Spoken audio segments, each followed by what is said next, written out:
I'm Dennis. Dennis, you are panhandling, Yes. but you are actually disabled. Yes. Okay, I'm gonna just zoom down real quick. You are missing a leg.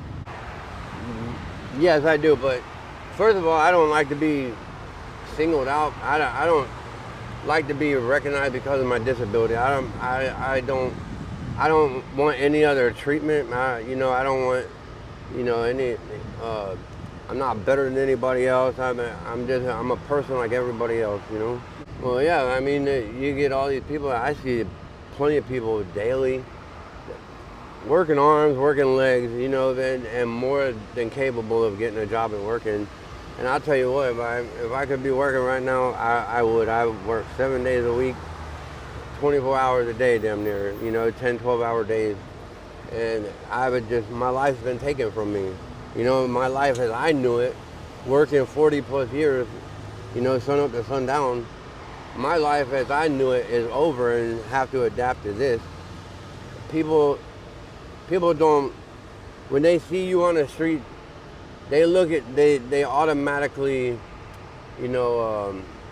profile you, right? And, they don't know your story. True, there are people out here that don't mind being out here. They're comfortable with it. But some people have stories, and, that's what people don't realize or think about, when they're looking at somebody in this situation. Because, hey, it could be you.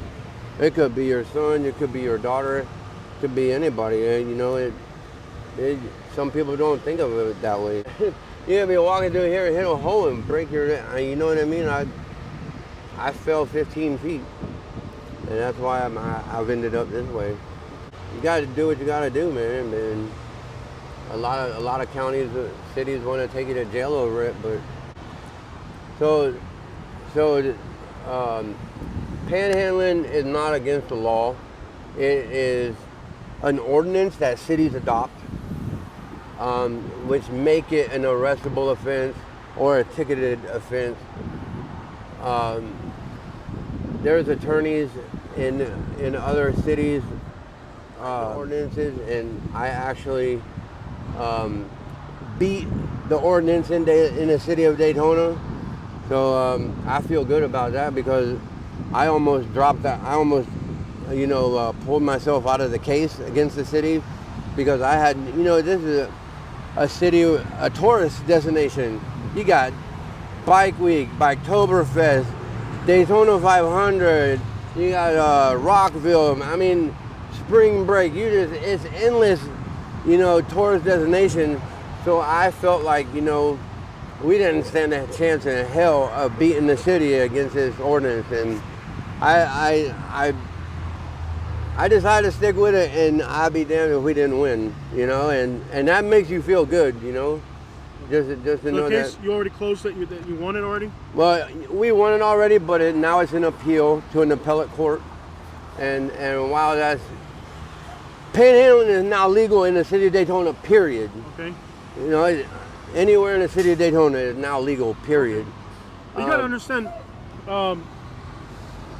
panhandling, for example, laws are based off of principles. And we as humans believe that if somebody's disabled, missing a leg, somebody's deaf, they're blind, they don't have a way of substance. Well, first of all, nobody's obligated to give you a damn thing. Nobody's obligated to give you anything, first of all. Absolutely not. I don't even know. The big thing about the ordinance is and why the city's adopted is because you get aggressive people out here, drunks. They get aggressive. They're banging on windows. They're, just being really obnoxious and rude and acting like people owe them something, and they don't know you. No, absolutely. Anything that is given you is by the grace of God and their kindness. Exactly. I don't give it if it's a penny. You take it. I accept anything that's given to me, whether I want it or not, because I'm grateful for it. But if it's something I don't want, I find the next person, and they're more than willing to take it. So anything that's given to me that I don't want never goes bad or goes to waste. It's always given. It's always paid forward. Yeah. And if I'm out here panhandling and I normally do a little better than your average panhandler because of my leg. So if I'm out here and I'm doing really well, it ain't nothing for me to pay it forward. I'll slap a $5 or $10 bill to somebody, you know, in the same situation as me because I know how it is, you know. So. Yeah, I definitely understand the sentiment of not seeking people's pity, but again, you actually have a disability, and people that have a disability are limited in ways. It sometimes works in my favor, but don't get me wrong, man. Yeah. I see people out here with their children, their young children, making fun of me, laughing at me, taking pictures, taking videos with their children, and subjecting their children to this shit. You know, that's why the society is so as it is. Yeah, they're not. Excuse teaching, my language, oh, but yeah. it's They're bullshit. not teaching love anymore. Not at all, and you know, just to teach your kids that kind of hatred and disrespect towards somebody is just, I couldn't fathom the thought. I would never teach my children to be, be hateful to any one particular kind of person, race, color. It don't matter. Everybody bleeds the same, man. We're all Exactly, people. yeah. We're all human. We all have feelings. But I will say, I've seen people too, teaching their kids to give to the poor. I've seen that as well. I've seen that too. Yeah, brother. They will roll down kids will be in the back. Parents will roll down the back window and have the kids hand the money. Yeah. And and sometimes it makes me feel good, but at the same time, it kind of makes me feel some type of way sometimes taken from a child. I have panhandled before as a social experiment.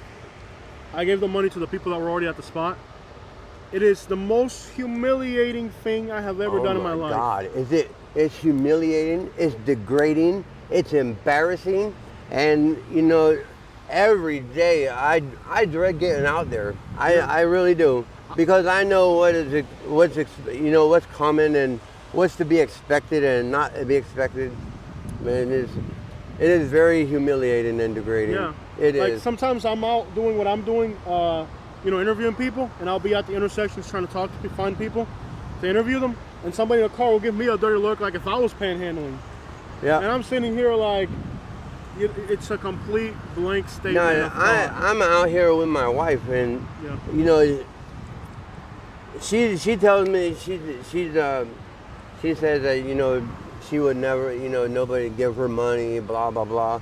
Well, I put her out just as an experiment type thing, to let her see, and I'm standing right there with her, but very very male chauvinistic, that like guys circling around multiple times trying to get her number, or giving her his number, and it's very rude that profile women as in they're homeless, they need money, they'll trick for whatever, and that's not the case with. Man, I tell you what, I'll bust trying to disrespect my wife like that. I don't put up with that. When I interview the females, I'll see people in the comment section, they'll say stuff like, oh, she doesn't need to be on the streets, any guy will pick her up and all that. But they don't understand that a person's value isn't just that. Well, listen, when this happened to me, my wife could have walked away from me the minute it happened. Yeah. Her mom, she has a family and everything. She chose to stick with me, and that's a real woman. That's real love. Yeah. So now you got a woman that is with a man, and it's tested that she'll be through you with the good and the bad for somebody to come out here disrespecting you. Right. And if I even see somebody trying to disrespect or talk to my wife in any kind of way, I'll let them know right off the rip, man. Hey, you're gonna respect her. If she ain't like that, she don't do that, she ain't about that shit. We're trying to live, man. You have respect for people, man. You need to respect women no matter what situation they're in. Nothing but respect. I don't beat women, I don't believe in it. And I'd be damned if I even want somebody to talk to me about them beating their woman. Yeah. I don't do that shit. I don't believe in it. So, what makes you happy every single day? What makes me happy every day? Knowing that my wife is by me and knowing that I'm still providing for her the best way that I can, and knowing that ain't nothing nobody else can say or do to make my wife feel any different about me. Yeah. You can't buy that with money. No. Yeah, man. It's a lot of people that. Money don't buy. Yeah. What is your definition of being successful? Because for a lot of people, that success is a new car and a house by the beach. No, that's not success. Success is getting up, you know, waking up every day, getting out there, you know, doing what you got to do, make you know, to survive. That's success to me. I'm like, if you wake up, you know, just get out there and make it, man. As long as you go to bed and wake up again, that's success. I mean, it doesn't no house, no car, none of that shit make anybody happy. That's not success. Brother, that hurts, doesn't it? Physically every day. Is there pain related to that?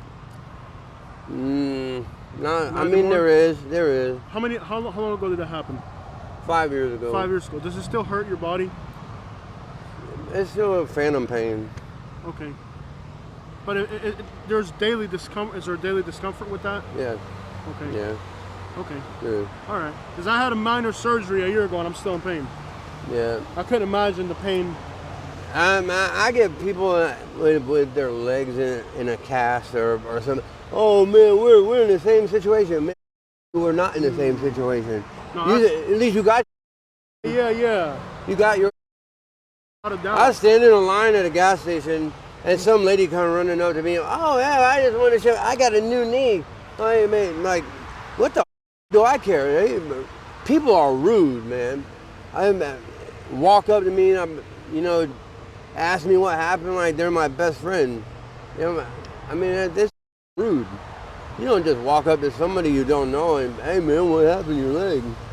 You know, now if I'm out here panhandling and you know somebody's giving me money and ask me what what happened, caring, of course I'm caring, gonna oblige and you know sometimes I give a story, you know, sometimes I don't give them the right story, but who's that you know? Well, right. Yeah, right. Just have a little fun with it, man. I asked you off camera if you were okay talking about it before I went with it. You know. I mean, I really don't like to, but I'm not gonna be about it, you know. So let me get this understood. This is Volusia County. Volusia County, yeah. Volusia County, but it's not Volusia County that has the ordinance. It's the city of Daytona. Right. It's the city, not the county. Okay. Because the county don't give. County sheriffs don't really do. Okay. Well, let's get this understood. Knowing that you do have that situation, they will come at you and try to fine you and stuff. Oh yeah, absolutely. I had a sergeant for the Daytona Beach Police tell me that next time he seen me in the media in panhandling, he was gonna have an officer sit out of view and take a picture of every car I went to. That way, when he arrested me, he could charge me individually for each car. That way, I wasn't able to bond out of jail. That speaks volumes of the ethics. That was told to me by a sergeant of the Daytona Beach Police. So that speaks volumes of the ethics that people here in the state of Florida are missing, basically. I mean, that's just. Yeah, they just no compassion, right, no empathy. Yeah. And like I said, I don't want special treatment or nothing like that, but you know, like I said, everybody's people too. Everybody's got, you know, they want. I don't know. I'm done. Yeah, I got you, brother. Hey, it's been a pleasure to meet you. Thank you so much for your time and sharing a little bit of your story with me. Yeah, man. I really appreciate it. And it definitely should make people's eyes open about how we treat other humans in general. Do you have a Cash App? Yeah. Tell me your Cash App, brother. $, capital SIR, capital TINKUS, 61615. Repeat it one more time in case they missed it. $, capital SIR, capital TINKUS, 61615. Sir Tinkus, 61615. Thank you, sir. It's been a pleasure to meet you. Thank you.